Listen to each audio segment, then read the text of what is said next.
네, 독극물을 이용해서 백두혈통 김정남을 피살한 이번 사건. 배우는 전문가들의 추측대로 진짜 김정은일까?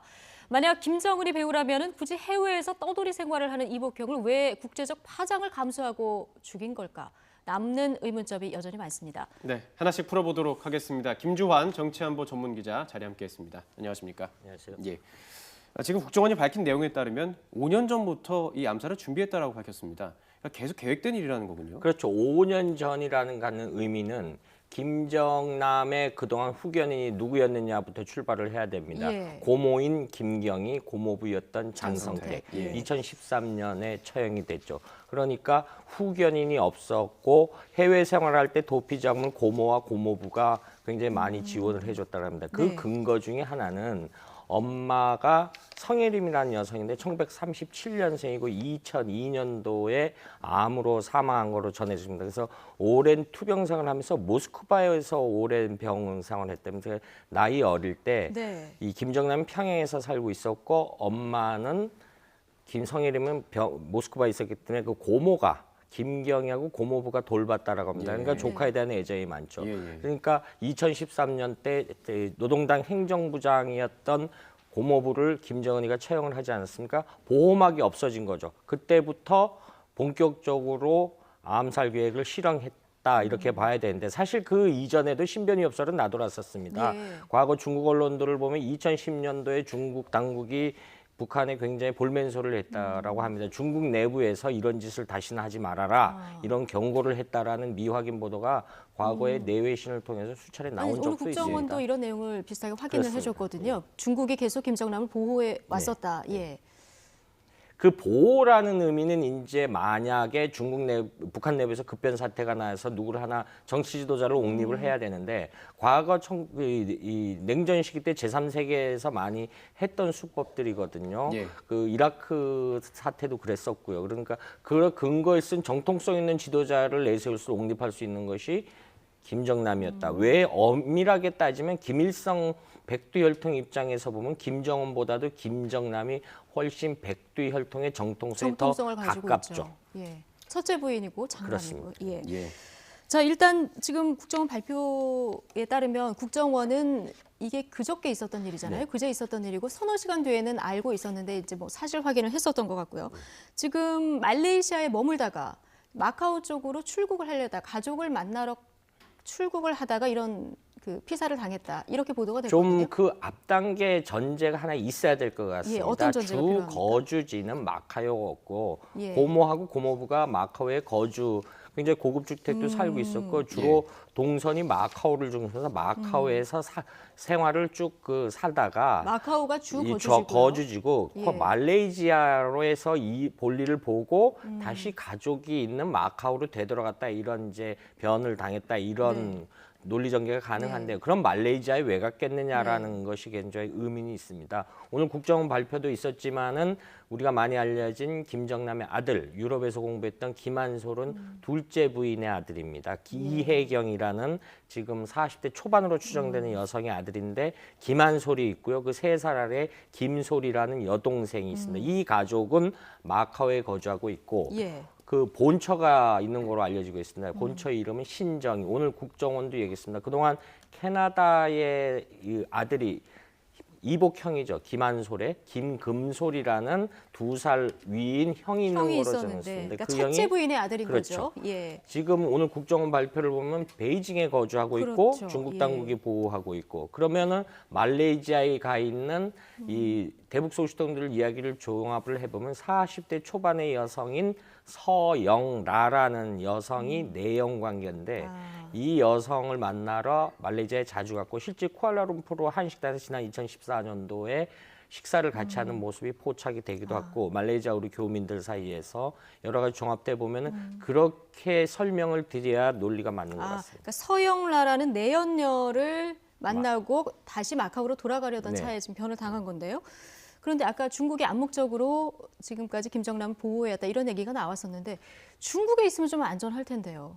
굳이 왜 이렇게 지금 해외를 떠도는 그런데 사실 이거는 좀 거슬러서 2009년도에 평양 내에서 북한판 형제의 난이라고 하는 우암각 사건이라고 벌어졌다고 합니다. 네. 평양 시내는 고급 주택인데 과거 우리 그 영화 배우 최연희 그 감독 부부가 거주하기도 했는데 그 고모 집에 거주하신 거 거기서 이제 젊었을 때 시술 파티를 마구 했는데 당시 김정은이가 그 사실을 알고 국가안전보위부원들을 풀어서 체포를 했더라고 합니다. 이른바 봉화조 사건 혹은 북한판 형제난 사건이라는 이때부터 이후부터 평양에 있으면은 내가 내 동생한테 시해를 당할 수 있겠구나라는 굉장히 신변 위협을 끝나서 중국으로 갔었는데 앞서 말씀드린 대로 중국 내부에서 한번 테러 시도가 있었고 중국 당국이 제지를 했고 보다 안전한 마카오로 장소를 옮겼다. 이런 이야기들이 이제 여러 가지 대북 소식통들이 종합한 이야기가 되겠습니다. 중국과 중국령이 마카오에 있었으면 조금 안전했는데 어쨌든 말레이시아로 가서 지금 변을 당한 거니까요. 그렇습니다. 자, 이제 범행 수법에 대해서도 지금 상당히 많은 관심이 쏠리고 있습니다. 이걸 정확하게 뭐 분명히 밝혀지려면 말레이시아 당국에서 밝혀야 될 것 같은데 여러 가지 설이 나오고 있는데 지금 정확하게 할 수가 없는 거죠. 그렇죠. 이제 그 우리가 CCTV 현지 언론 보도를 했으니까 여성 공작원으로 추정되는 그런 뭐 독침이나 독극물 혹은 뭐 독극물이든 스프레이를 사용했다 이런 네, 고전적 지금 최근에 나온 거 수법은 보면 액체를 묻힌 수건으로 김정남 머리를 덮었다. 어쨌든 이 첩보영화 같습니다. 과거에 인민무력부 정찰총국이 이 여러 가지 테러 행위를 자행했던 수법이 같죠.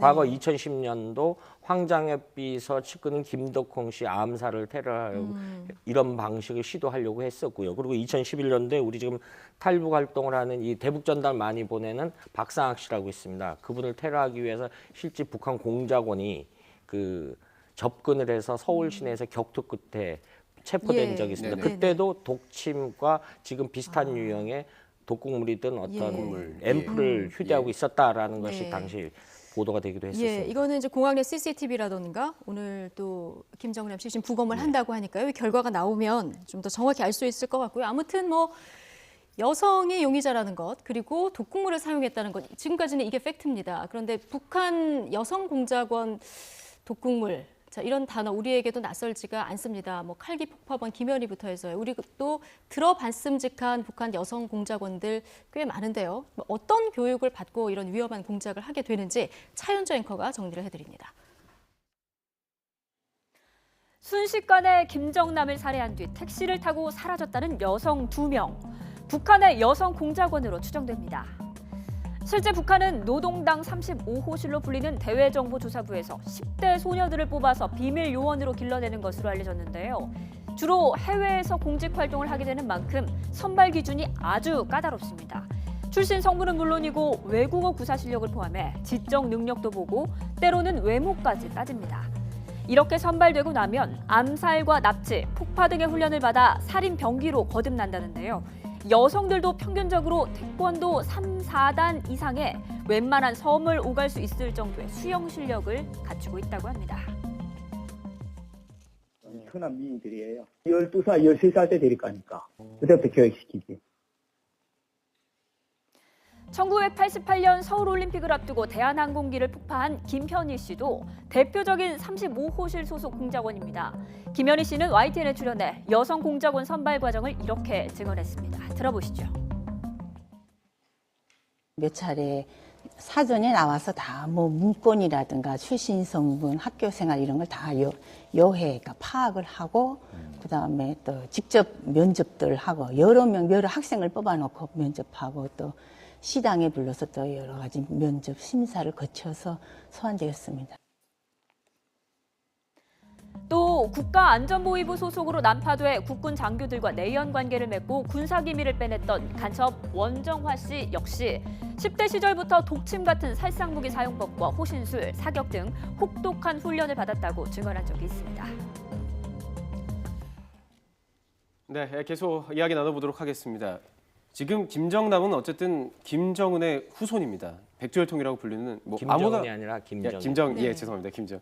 이게 직속으로 내려오기 때문에 아무나 건들 수가 없는 뭐 쉽게 건드릴 수 있는 사람이 아닙니다. 뭐 일단 뭐 피살 소식이 나왔을 때 아무래도 뭐 과잉 충성일 수 있다 이런 가능성도 제기됐었고요. 김정은이 직접 지시했을 거다 이런 가능성도 있었고 어떻게 보십니까? 직접적 증거는 없지만은 뭐 대북 전문가들과 탈북 인사들 고위직 탈북 인사들은 어제 제가 SNS로 이야기를 나눠보니까 뻔하지 않느냐라는 답변을 했습니다. 왜냐하면 말씀하신 대로 백두혈통이기 때문에 아무나 손을 못 대죠. 그러니까 암묵적으로 암살 지령을 처형을 해라. 앞서 그 이철우 정보위원장이 그런 표현을 썼습니다. 타임리 오더라는 표현을 썼습니다. 네. 반드시 이행을 해라. 그런데 뭐 언제부터 언제까지 반드시 암살을 하거나 시해를 해라. 이거보다는 그냥 무조건 제거를 해라. 이런 암묵적 지시를 내릴 수도 있고 네네. 그렇다라고 보면은 중간에 이른바 북한식 용어로 하면은 과잉분자라고 합니다. 충성분자들이 굉장히 충성심을 발휘하기 위해서 앞서 정찰총국이라든가 여러 가지 이 북한의 방첩기관에서 공작원들을 선발을 해서 어제 같은 범행, 엊그제 같은 테러를 자행했을 가능성이 굉장히 논리적으로 맞는 거죠. 그렇군요. 그러니까 뭐 김정은이 배우일 것이다. 뭐 확증은 없더라도 이건 뭐 대부분 전문가들이 인정하는 그런 그렇습니다. 상황인데 그런데 굳이 해외 떠돌이 생활을 하는 이복형을 이렇게 국제적인 비난을 감수하면서까지 왜 피살을 했을까? 만약 김정은이 지시를 했다고 하면 이 부분이 좀 의문이 남는데요. 그래서 모종의 계기가 있지 않았을까? 북한 내의 뭐 엘리트들의 어떤 움직임이라든가 아니면 망명을 시도했을 가능성 이런 얘기들이 지금 솔솔 나오고 있는데 이 부분은 어떻게 보십니까? 정황상으로 보면 이렇게 봐야 될 것 같습니다. 2011년 12월 달에인 아버지인 김정일이 사망을 했습니다. 사망을 했는데 그 당시 기일 때 평양에 들어가지 못했다라고 예. 합니다. 그런데 아버지 길도 못 예, 거죠. 2012년 바로 며칠이 한 달이라도 채 안 돼 2012년 1월 3일 그 일본 언론에 본인이 자발적으로 이메일을 보냈다라고 합니다. 이메일 내용에서 3대 세습 체제 말이 안 된다. 그리고 후계자 교육을 2년밖에 안 받은 젊은 친구가 어떻게 북한을 통치를 하느냐 이런 취지의 발언을 해서 평양 내부에서 이것이 이제 당시 일본 언론에 크게 보도가 됐고 예. 북한 당국 책임자들은 봤겠죠 보도를 굉장히 크게 붕괴를 했고 그때부터 굉장히 몸을 움츠렸고 사실 언론에 노출된 적이 별로 없었습니다. 이런 과정을 또 다른 설은 재작년인가 작년에 앞서 국정원은 그 충성맹세를 할 테니까 우리 가족은 보호해달라라고 한 김정은한테 충성맹세라고 앞서 형인 김정철조차도 동생한테 충성맹세를 했다라고 예. 합니다. 네네. 재작년쯤인가에 평양에 한번 들어갔었다라는 설도 있습니다. 그래서 예. 동생한테 충성맹세를 했는데 그 과정에서 어떤 병고가 있어서 서형을 했다. 그런데 두 가지 측면을 좀 설명을 드릴 필요가 있어요. 2008년도에 김정일이 사망하기 전에 김정은한테 너 형은 건들지 마라, 죽이지 마라 예, 예. 라고 했는데 그런 얘기까지 했다라고 전해지고 있습니다. 나이가 예. 들어보니까 형제간에 이 죽이고 죽는 거 사람이 할 일이 아니다. 이렇게 간곡히 부탁하고 했답니다. 그럼에도 불구하고 왜 죽였을까? 앞서 국정원이 설명한 대로 편집과적인 김정은 스스로의 성격 문제. 개인적인 성격 때문에 지금 그리고 벌벌 떨고 있는 사람도 굉장히 많을 것 그렇죠. 그래서 이 백두혈통 기본적으로 우리가 가지의 줄기라고 하지 않습니까? 예. 북한식 용어로 하면 이걸 원가지라고 그러고요. 이 본인만 있어야 되고요.